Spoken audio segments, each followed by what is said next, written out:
Hello, and welcome to Central Booking, where writers and readers are the authority. I'm your host, John Valeri. On today's episode of Central Booking, esteemed guest Winston E. Allen shares his inspiring story of triumph over tribulation. Dr. Allen is the author of I Pried Open Wall Street in 1962, Overcoming Barriers, Hurdles, and Obstacles. In this memoir, he recalls founding the United States' first black-owned broker-dealer firm against the backdrop of the civil rights movement. Beyond that, the book is a testament to the spirit of entrepreneurship. Dr. Allen has spent decades pursuing his many interests: economics, education, invention, music, philanthropy, and real estate among them. He has enjoyed an equal abundance in his family life, which shows that you really can have it all, both professionally and personally. With more than 60 years' experience as a trailblazing thinker and doer, Dr. Allen is proof that dreams can become realities with the proper discipline and determination. If you're looking to open new doors, this is a story that just may provide the keys. Hey everybody, welcome back to Central Booking and Happy New Year to you. Today I am delighted to be in conversation with Dr. Allen, who is the author of I Pried Open Wall Street in 1962. Overcoming Barriers, Hurdles, and Obstacles. Happy New Year, Dr. Allen, and welcome to the show. Great. Welcome. Thank you. So I'm really excited to have this opportunity to speak with you because I think that this book is really going to speak to a lot of people. And considering, we're just entering a brand new year, 2022, and many of us are finding ourselves either goal-oriented or making resolutions or trying to be more intentioned in the way that we live. I'm wondering, just in a very broad sense, if you can tell us how this book might serve as, a motivating source for those of us who may have the desire, if maybe not the discipline, to make some changes or to begin again. Yes, I do. The key word that you mentioned is discipline. It's so much a part of accomplishment that I like to spend a few minutes on that. Please. So many times we think, oh, it would be wonderful to make this move or that move. Some of them are major moves, and we've made them many, many years, and somehow or other they don't get done. And when we look at why they don't get done, it becomes a question of discipline. And discipline really means, to me, work, hard work. And the fact that one is ready to take on the responsibility of doing those things that are essential to accomplish one's goal.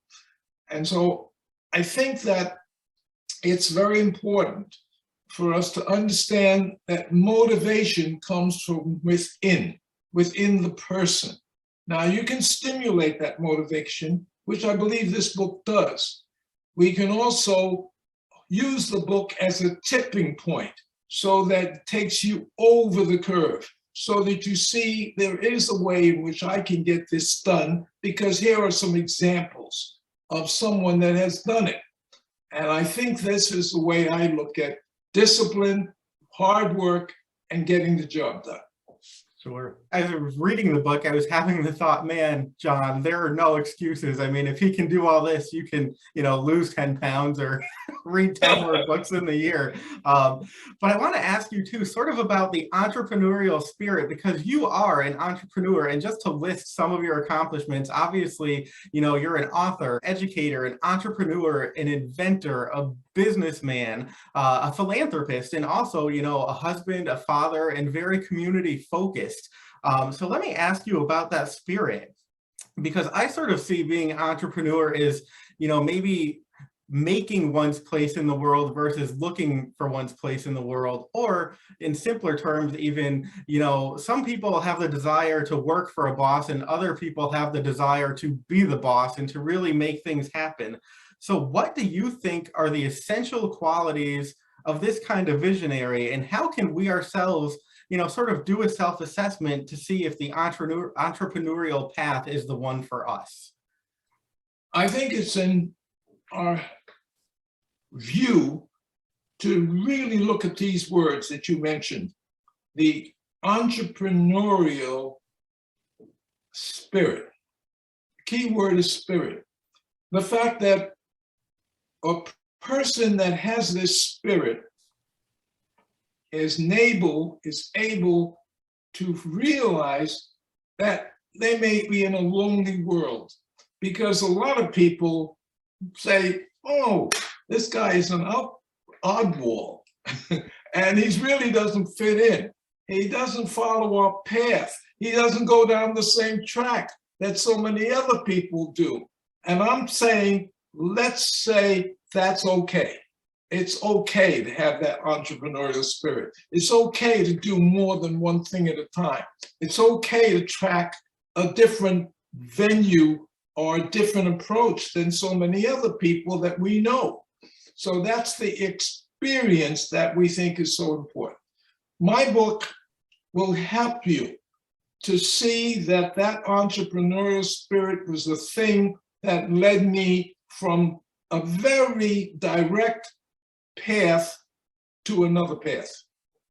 I compare it, for example, to corporations. A CEO following a path, or an entrepreneur following his own path.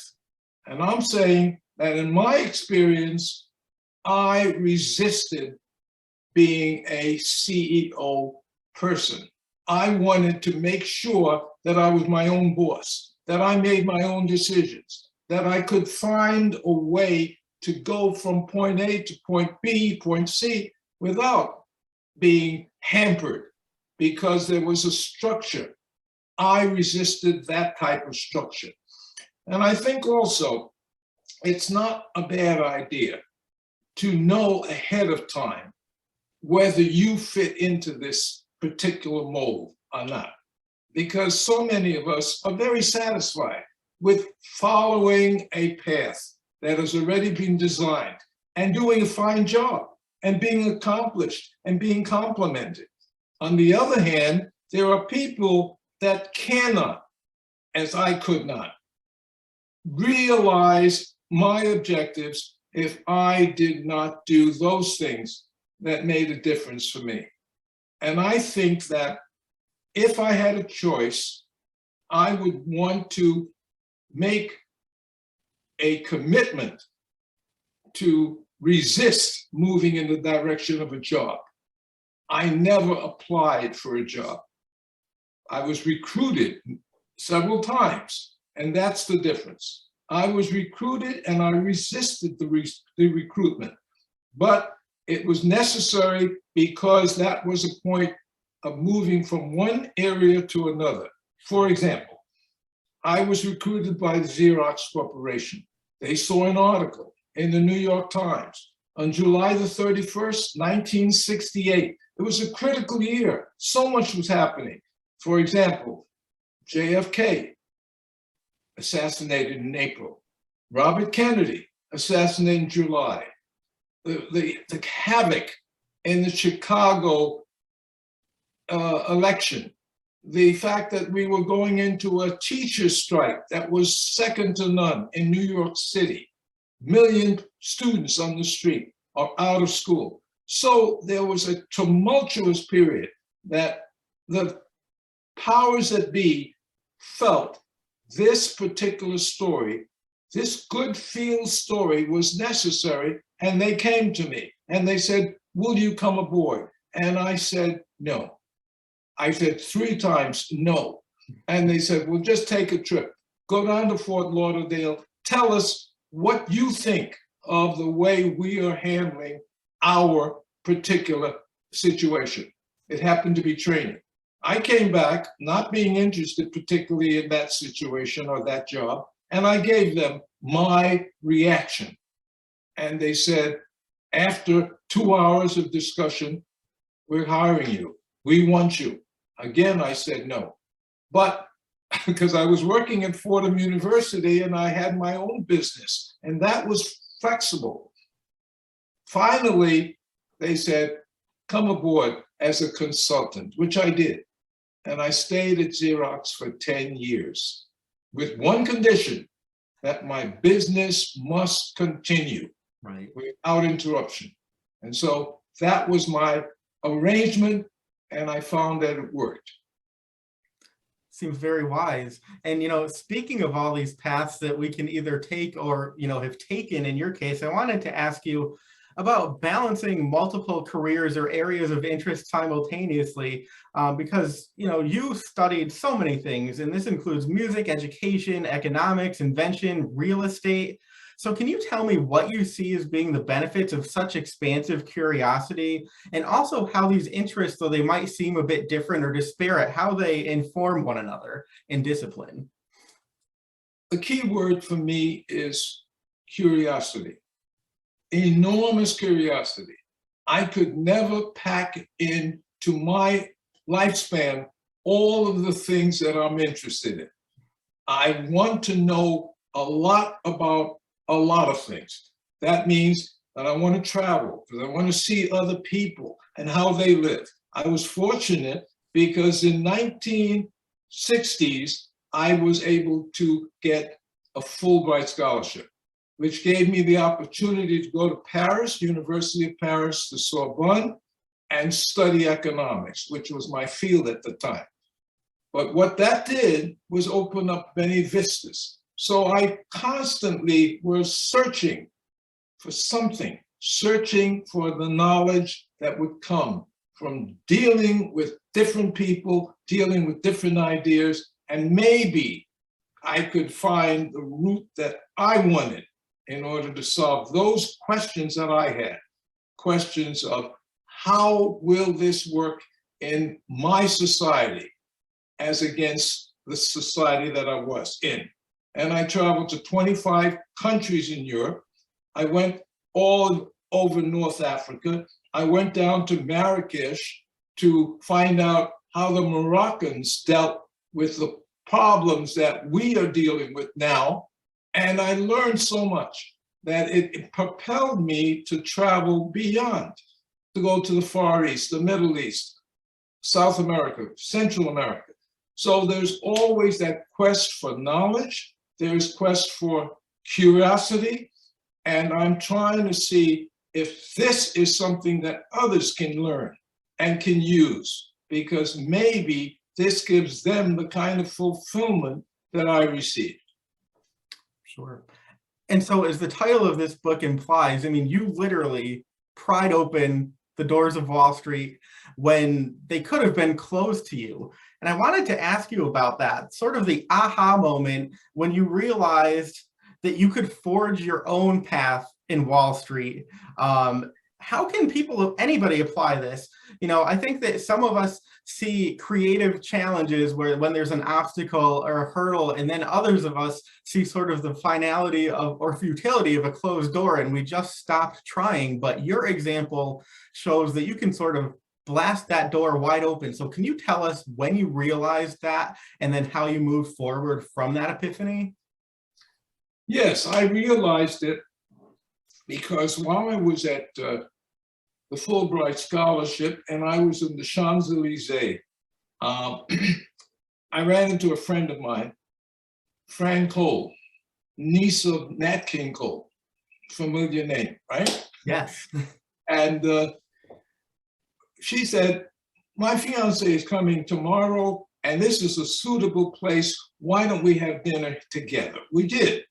And I talked with Al Fogelson, and I asked him questions about his experience. He tells me that he comes from Connecticut, which was very familiar to me. He says that he went to college, got his bachelor's degree, and walked into Wall Street. And he said to Goldman Sachs, I'm looking for a job. And Goldman Sachs said, fine, and you can join the training course and you could become a trader, okay? And he received in his first year, $250,000 as a bonus. Nice. That was an aha moment for me. And I realized, because I was a teacher at the same time, not familiar with those kind of numbers. And I said, wow, if he can do it, I can do it too. And I came back, this was 1962, and I said, I am going to go down to Lehman Brothers, Goldman Sachs, and the rest of them and say, I want to come in as a trainee. And guess what? The doors were not open to me. Why? Al Ferguson was white and I'm Black. So I realized there's no such thing as a closed door that cannot be opened. That's the first thing. I was determined to get into Wall Street one way or the other. So I started exploring, and I went down to the offices of SEC, Securities and Exchange Commission. I went to the NASD, the National Association of Security Dealers. And I said, look, on the phone, I said, I'm ready to come in as a trainee on your program, training program. And they said, fine. And they set up a date. And guess what? When I got there, I couldn't believe the look on their faces. They said, wait a moment, you're Winston Allen? And I said, yes, I'm here for the course. And they said, wait a moment, let me check. And they came back and they said, unfortunately, that course is overfilled. So we suggest that you hold off. I was shocked at the time because I prepared myself, but I realized this was happening over and over again, regardless of the investment company. And I said, all right, that's a company has a right to decide who they want in their company, okay? And let's see how we get around that. How did these corporations become investment bankers? And I realized by checking in Wall Street, but also in checking in the library, that there was a formula. And it was not a complicated formula. And that's the aha moment. I said, wow, there is a way to get from point A to point Z. And that was by becoming an independent broker-dealer. And therefore, I now had to employ the discipline that would make a difference. And I could find out that there are 5 things I needed to do. And I did them so that in December, I received a letter from the Securities and Exchange office congratulating me because I had been admitted to the NASD. And that was a very, very strong aha moment. It can be done if you're disciplined and you're focused. Sure. And, listening to that story, it really makes me realize that, there are sort of 2 types of people. The people that would say, oh man, that seems like a lot of work, maybe I shouldn't do this. And then the people who say it seems like a lot of work, but there's probably a great payoff at the end if you put in the work up front. And I wanted to ask you about that because you didn't simply capitalize on this venture alone, but you used it as an entry point for the betterment of other people seeking advancement and opportunities as well, whether as your employees or investors. So I'm wondering if you can talk about the importance of fostering such a sense of community and then also the community gains that come from that. Yes, there's a realization that when that door was shut, it was not just shut for me, it was shut for all of the people that felt they could not enter for one reason or another. Some didn't try, some tried and didn't get a successful return. But I knew that if I was able to get into the door, I had a responsibility to bring others that felt denied that opportunity. And so it was a coupling of those various approaches that I knew would make a difference. And so, one, I searched out others that were going to become what we call registered reps. In the business, the entry is the Series 6 or Series 7 examination, which is a difficult exam. And I found that there were lots of people out there that were dead-end jobs. They weren't satisfied. They knew that this wasn't going to take them where they wanted to go. and they said, let me try this new approach that Winston Allen is talking about. And they came aboard. And I had a crash course. And this crash course became the way in which we got close to 100 individuals to come in, study hard. It was a 1-month course and pass the exam. The moment that they passed those exams, initially was a marvelous thing and a feeling of fulfillment for me. I was almost having a difficulty believing that someone could come out of a job that's totally unrelated to Wall Street and learn the technology in a relatively short time, which is a month. And they passed the exam, and more passed, and more encouraged others. So it fulfilled the opportunity that was not only available to me, but was available to a whole group of people that some would say, oh no, this is not going to work. The fact is, it did work. Sure. And I think the more that you see other people, succeed, you start to believe that, hey, maybe I can do this too. And it sort of creates that chain effect or domino effect, but in a good way. So let me ask you too, one of the things that I really enjoyed about this book is that it is so expansive. It's, of course, all about breaking into Wall Street, but it is a memoir. And so it tells your story from before Wall Street to far after. And we even sort of get a primer on the civil rights movement, which I think is very important. Can you talk about how your understanding of that movement shaped your perspective as a leader both then, and also why it's still important to consider today? Yes, I think it's very important today because we're dealing with some of the same problems. And as long as we understand the before and after, we can begin to see how this plays out. For example, in the 1960s, we were into the civil rights movement, crystallizing so many of the desires and the willingness to take risks. That's a major factor. The willingness to take risks of life and limb in order to accomplish the goals. And therefore, I saw this as an opportunity to work in tandem with the civil rights movement and to show that there was another avenue that had to be explored. And that was an avenue from the citadel of capitalism. Okay?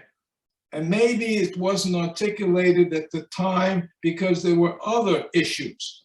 But once it was understood that if you had abilities, you could use them so that you could narrow the gap in the financial world.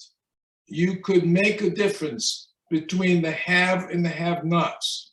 You could get into Wall Street, you could get into investment, you could show how you could use this to influence other people, to use their discretionary funds to make a big difference. And many of the corporations that said at one point, no, you can't do this. This is spinning your wheels. You're not going to get people that have been denied or have what we think are dead-end jobs to come aboard and tackle something as technical as the technology of Wall Street. No, it's not going to happen. The fact is it did happen. And the fact is that those same companies that said no to me were very happy to tackle this market. They started after the New York Times declared that we had been very successful. They started to gear their advertising to this whole concept of let's go to this market, find the people, and show them how they can come aboard for our company. And that was a blessing to me, and it showed me that there was a value in not only dealing with this as an individual, but dealing with this whole question, the civil rights movement and the movement of Wall Street and our firm, Creative Investor Services, in tandem. That's what we did in the 60s. Sure. And to expand on that, I wanted to ask you, about two of your own experiences that you write about in the book that really were sort of moments that opened your eyes to the racial inequalities and injustices that existed at that time. And unfortunately, some of them still do. But at one point, you write about a childhood train ride in which you traveled through the segregated South, which was very eye-opening for you. And then later in life, you had the opportunity to seek education overseas in Europe and saw opportunities there that you weren't necessarily seeing here at that time. So can you tell us how these vastly different occurrences influenced your thinking about both the perils and the possibilities of coming of age in America as an African American at that time? Yes, I can. I'm delighted to just quickly explain what happened in my trip and trip was in 1946. I was 13 years old, and I was traveling from Penn Station to Miami on my way to Jamaica, where my father's folks come from. I was shocked because I never experienced anything close to segregation in my experience until I was 13. When I took this trip and I finally got down to Union Station in Washington, D.C., and saw the signs, colored only, whites, colored, over and over and over again in each station that I watched. And I said, wow, this is revolting. And let's see if we can't understand what's going on here, which I did. I then came back on the same closed compartment because Blacks were not allowed to go into sleeping cars. So my parents had made arrangements with the porters so that I could be in this compartment, sealed, with all of my food and etc. coming to me. Now I go 18 years later to Europe on the Fulbright. And then I realized that on the Fulbright, there is a catering to Americans. If you get a Eurail pass, which is $30 a month, you can travel anywhere in Europe,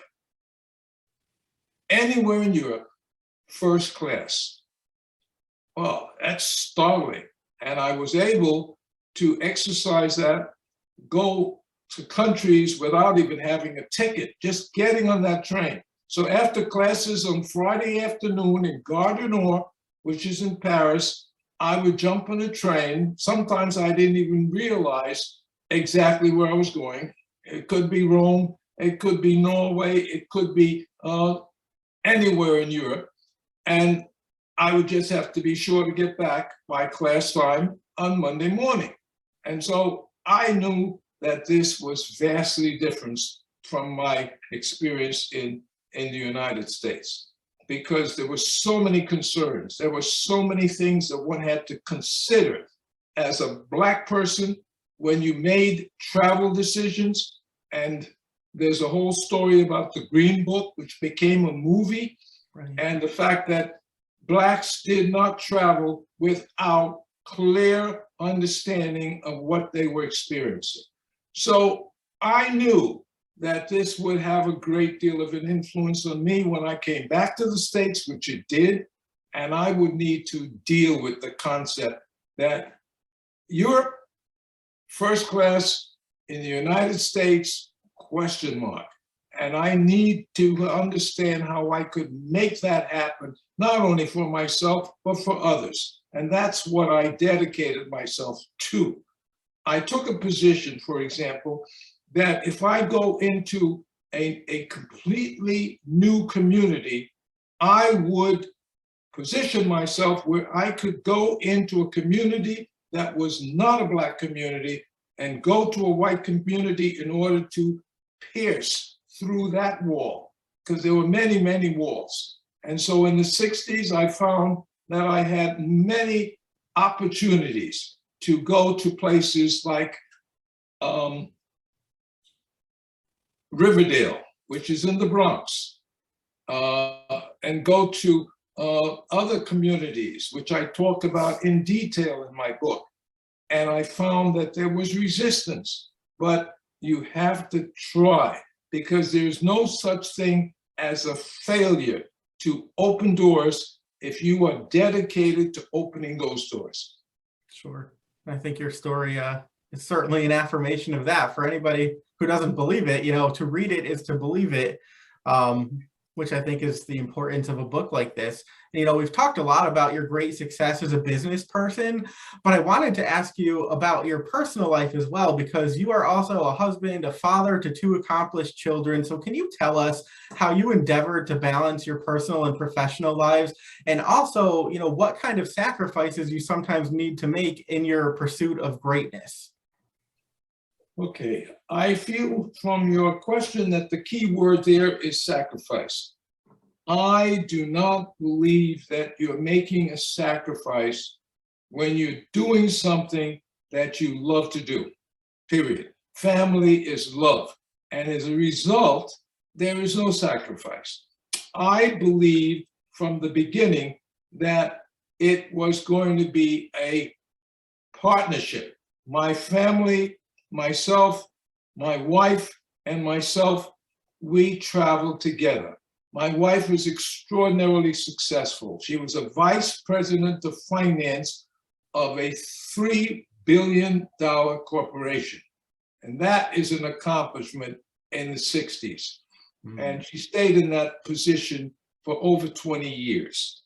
So there were many liberties that she had in terms of time off.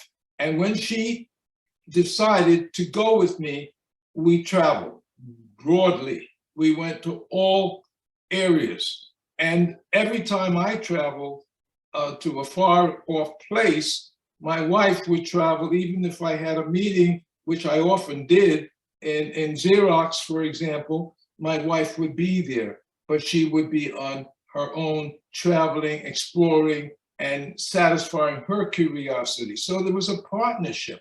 And therefore, we dealt with these situations together. My children had also aspirations.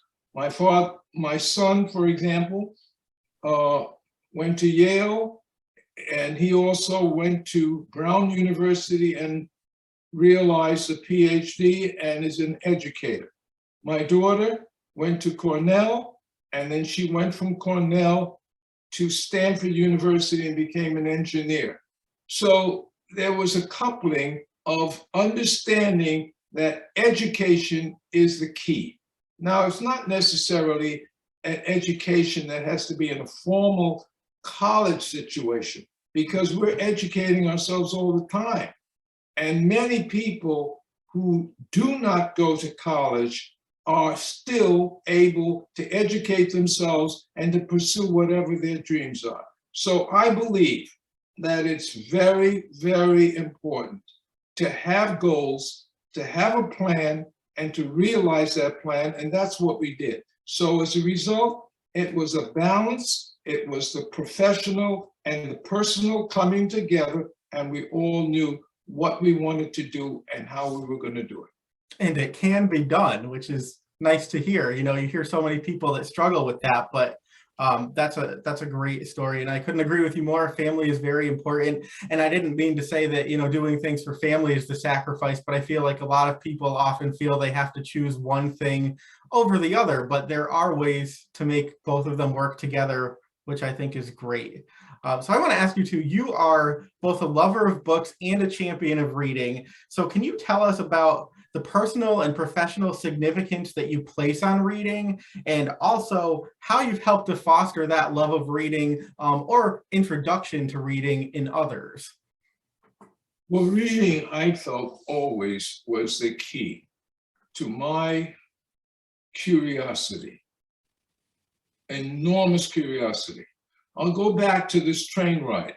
When I took the train ride and I went down to Jamaica, and my uncle was running for the 6th term for the Jamaican House of Representatives, which he succeeded, and he became seventh term.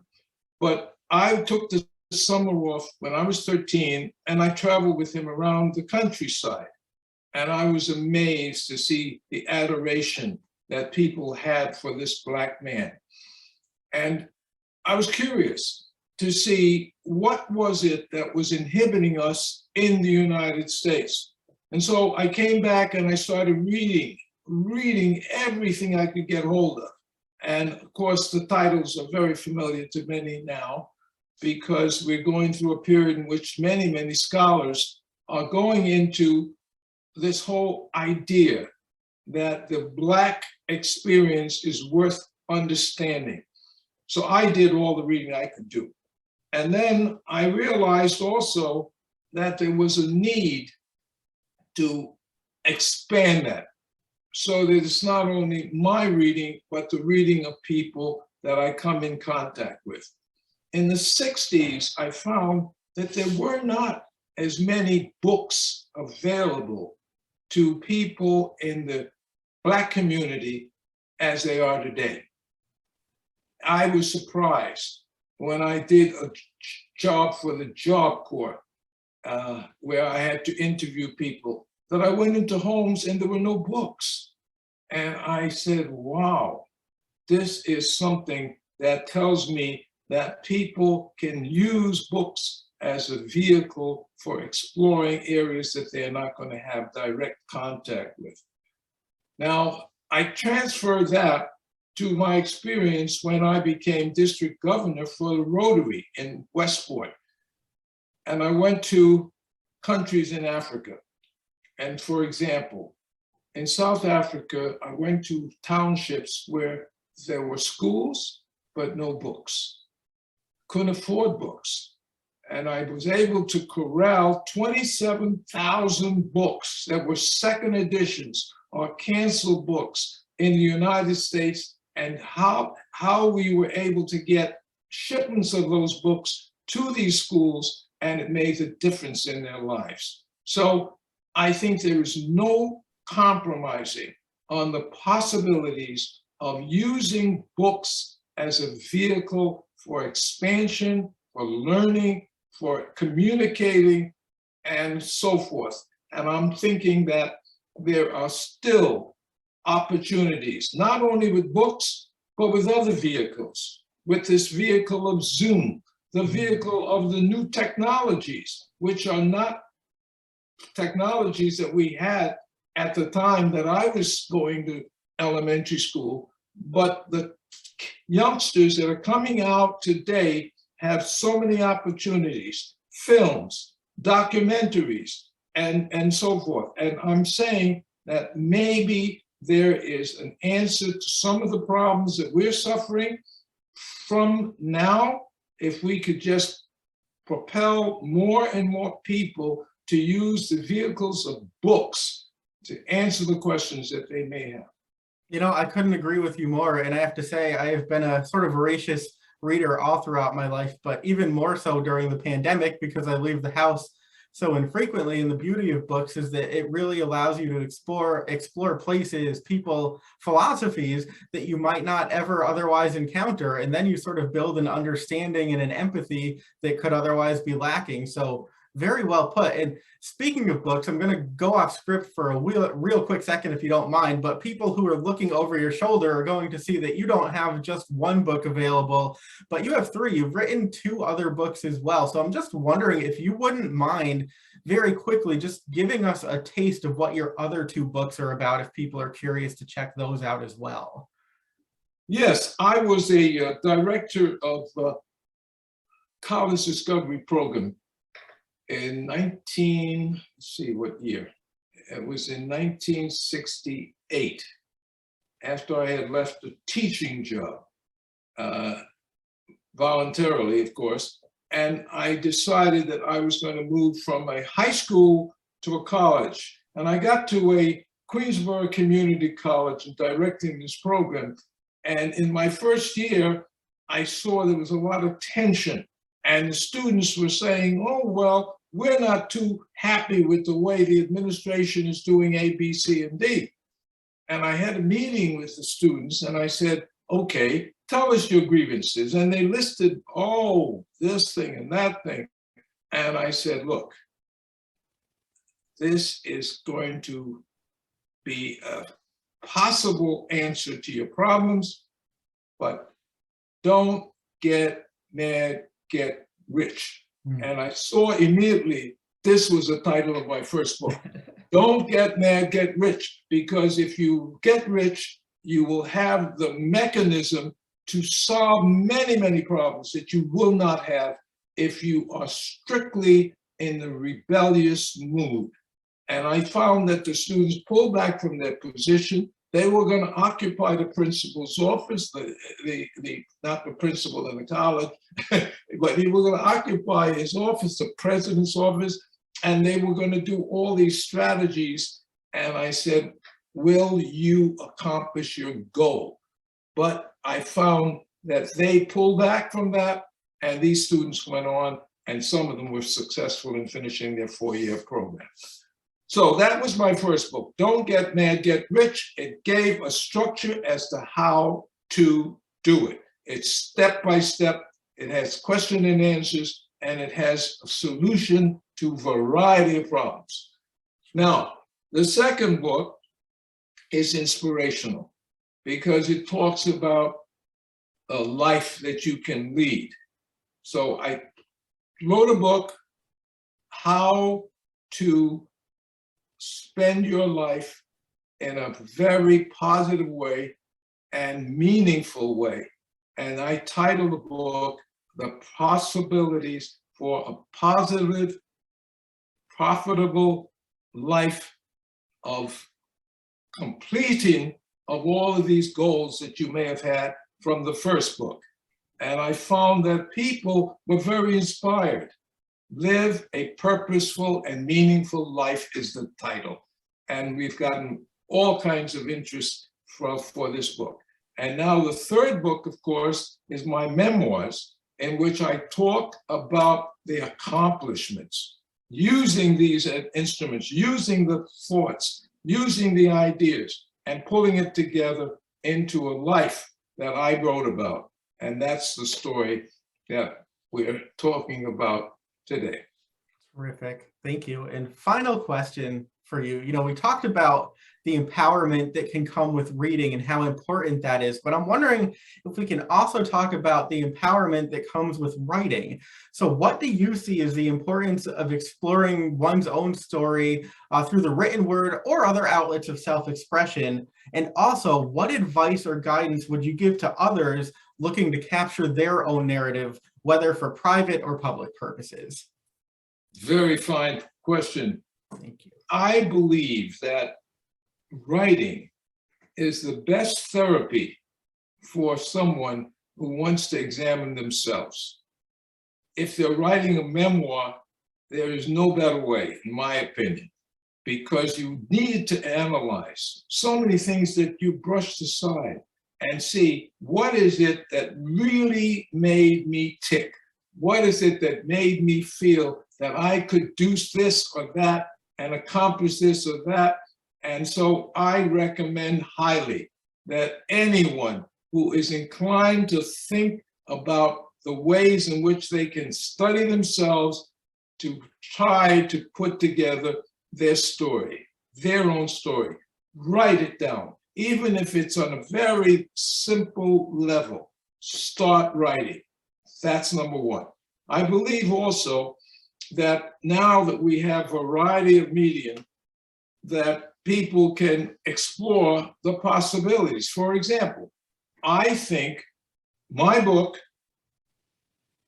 I accomplished X in 1962 with all of the aspirations, all of the problems that were going on, is a way to tell other people through film, through documentaries, what can be done.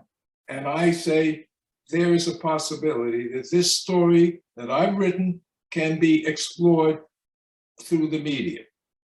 I think also that people may want to go into a variety of areas in their writing. Maybe they're fiction, maybe they're nonfiction. There are so many avenues for writing. It need not only be limited to memoirs or books that are nonfiction. They can be a poem. We see how inspirational that can be.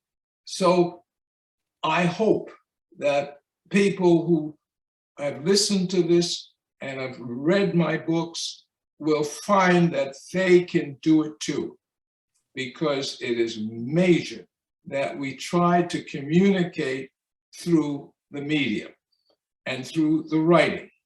And I'm hoping that someone listening to my story, which is a unique story, there's no one else that can duplicate my story. And so many people could say that. 1962 was an extraordinary year. We're dealing with COVID now. We're dealing with a pandemic now. We're dealing with all kinds of changes going on from day to day. We're not sure whether we're going to open the schools. So we're not sure whether we're going to let people go back to work. And are they going to go back? And people are deciding, maybe I'm not going back. Maybe I'm going to do something different. These are all very, very trying experiences. And I'm saying, if those experiences are what you're suffering with or you're experiencing, write them down.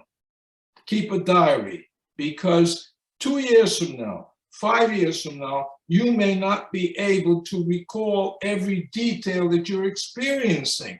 So keep a diary. I personally do not throw away anything that I'm personally involved with. I keep all letters, I keep all documents, so that when I came to the point of writing my book, it was all there. The research had already been available to me. So I'm suggesting, if someone wants to do my story, they have the script. I have the backup. I have so many documents, they couldn't believe it. And I know that that would make a very, very inspirational, motivational story for people that are coming along in a new generation. Absolutely. Well, Dr. Allen, thank you for your time. Thank you for your thoughts. I don't know, how anybody can hear you speak or read this book and not be inspired. So let me just end this by encouraging people to go pick up this book, I Pried Open Wall Street in 1962. It is available right now, and it's a great way to kick off the new year, because you will be seeking out new opportunities for yourself as well. Thank you so much, Dr. Allen. It was a real pleasure to speak with you today. It's a pleasure to be here. And it's a pleasure to listen to you, because your stories and your questions are so incisive and so deep that it makes me understand clearly what a reader gets out of a book like mine. The fact that you could pull out so many interesting questions out of the book is very inspiring to me. Well, thank you so much. I have to say, reading a book like this, it makes me have to up my game. So I'm glad we both found it worthwhile. Thank you, Dr. Allen. Thank you. All the best. That's it for this episode of Central Booking. Thanks for watching, and be sure to subscribe to our channel so you don't miss a thing.